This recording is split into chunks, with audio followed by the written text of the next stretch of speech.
Hey everyone, it's Kelly. I'm back today with the 12 by 12 scrapbook process video for the Cut to You cut file shop. And today I'm going to be using the Fern Foliage cut file.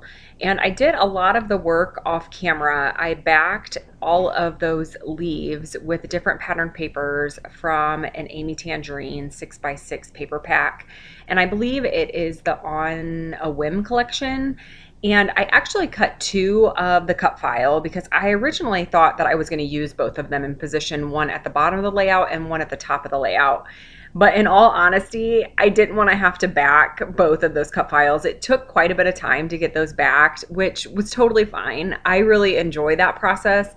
And I actually was backing the cut file while I was FaceTiming with my very good friend, Kira Ness. So I had played around a bit off camera, just trying to see where I wanted to put my photos. And I'm going to be using both of those photo strips there. They're the same exact photo strip, but I wanted to fill in the area between those two ferns. So I thought that it looked better with two of the photo strips.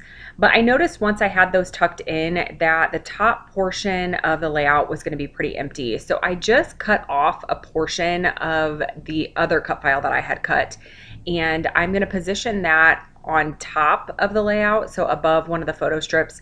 It's going to be hidden by the photo strip, so you're not going to be able to tell that it's actually separate from the main cut file image. And that will make a bit more sense once I start to adhere everything down. I'm in love with how this cut file looks with all of those colorful pattern papers behind it with the black cardstock. I just think that it really makes the colors pop. And because there was so much going on with the cut file, so much color, I didn't really feel like I needed a whole lot of embellishing.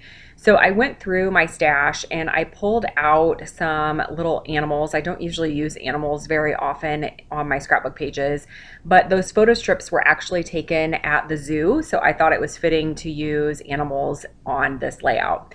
So the flamingo on the right hand side of the layout, that is actually from a Bella Boulevard Illustrated Faith collection.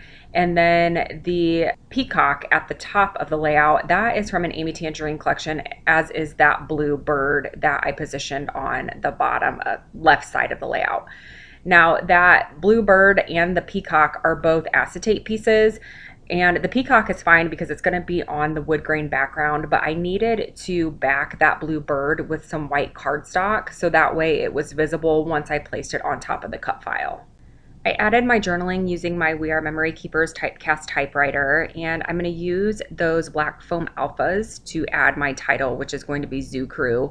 I debated on whether or not to add the title towards the top or underneath that straight line from the cut file, but I decided that I like it better at the top. It helps fill in the top portion of the layout, and by not putting it underneath the cut file, it allowed me some room for some journaling. So I just typed a little bit about what we were doing at the zoo. We always stop at this photo booth whenever we go to this particular zoo. So I have photos from a few years in a row when we would visit there. Now, I didn't really mark where I was going to put my journaling very well, and there's a pretty wide open spot between my journaling and the photo strip that's kind of tucked underneath the cut file. So I was auditioning a couple things to see if I could fill that in. I grabbed some different leaves from some Amy Tangerine sticker books, but they just didn't really fit there very well. I wasn't planning on adding them to the top portion of the layout, so I felt like they would kind of stick out like a sore thumb because there wasn't anything else like that on the background. So I'm going to go ahead and start adhering a few things down, and I'm not planning on adhering down any of the leaves from the cut file. I like that they naturally lift off the page. I feel like it gives it dimension without me having to add any foam dots. And I'm using liquid glass for my liquid adhesive, or I'm sorry, that's actually Glossy Accents. Liquid glass is a similar product made by Close to My Heart, but that is Glossy Accents because my fine line bottle that has my Scotch tacky glue in it, it has sprung a leak. So every time I squeeze on the bottle, glue squirts out the side of the bottle. I must have dropped it or it cracked or something happened, but it makes a huge mess every time I go to use it. So I'm having to use this as a backup. It works really well. Also, I just really prefer the Scotch tacky glue. So I'm going to continue to look for something to add to this layout. I really like to heavily embellish my layouts, but as I mentioned before, there was so much going on with all the different patterns and the colors that I was having a hard time embellishing. I only have 3 die cuts on this background or on this layout, and that is very unusual for me. Normally, I really, really like to embellish my layout. So I was having a hard time letting go of the fact that there were only 3 die cuts on there. So I was really trying to force myself to add something more, but I definitely think in this case, less is more. I do need to find something to fill in that spot between the journaling and the photo strip. And I decided to go through my enamel dot stash, and I have a couple packs there that have the hearts on them. Those are from Amy Tangerine. And then I'm not sure where this other pack is with the circles. There's the traditional enamel dots, but I thought the colors matched really well, and initially thought I would add them in 3 different areas around the layout with 3 different color combinations. So I'm just going through and I'm trying to use somewhat of a, I don't know if you could really call it a recipe, but I'm adding 1 heart in each of the enamel dot clusters and then 2 smaller of the traditional enamel dots.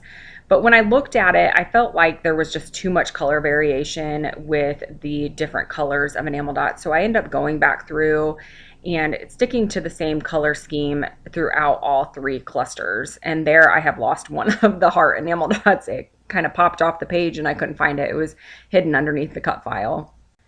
I thought about adding some splatters to the background, but I really liked the clean look of this layout, but I wanted to add a little bit of shimmer. So I went back into another Amy Tangerine sticker book, and I was going to try to add 3 gold hearts to each of those enamel dot sections that I have going on the background, but I could only find 1 gold heart in that sticker book. So I end up grabbing some, I think they're just like asterisks that I add onto the layout as well, kind of grouping them all together just to help create that visual triangle. I did add some machine stitching to that straight line on the cut file just to add a little bit more texture. I want the top of these photo strips to lift up off the background, so I did add just a couple foam squares behind those just to give them a little bit of depth and just a little bit of dimension on that part of the layout.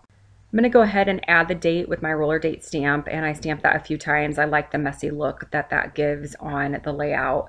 And then I am going to hold the layout a little bit closer to the screen here so you can see it in a little bit more detail.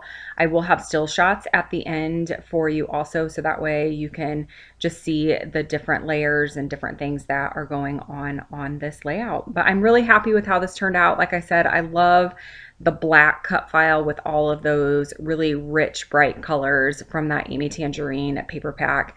It's just so much fun. This is probably one of my favorite layouts I've made in a really long time, even though it is what I would consider a minimalistic type layout because it does not have a whole lot of quote unquote embellishing. So that is going to wrap it up for this video. If you have any questions about the cut files or any techniques that I use, please feel free to leave a comment below, and I will be back again very soon with a new layout and process video. I'm hoping to get back to my project life very, very soon, so I should have another one of those videos coming for you too.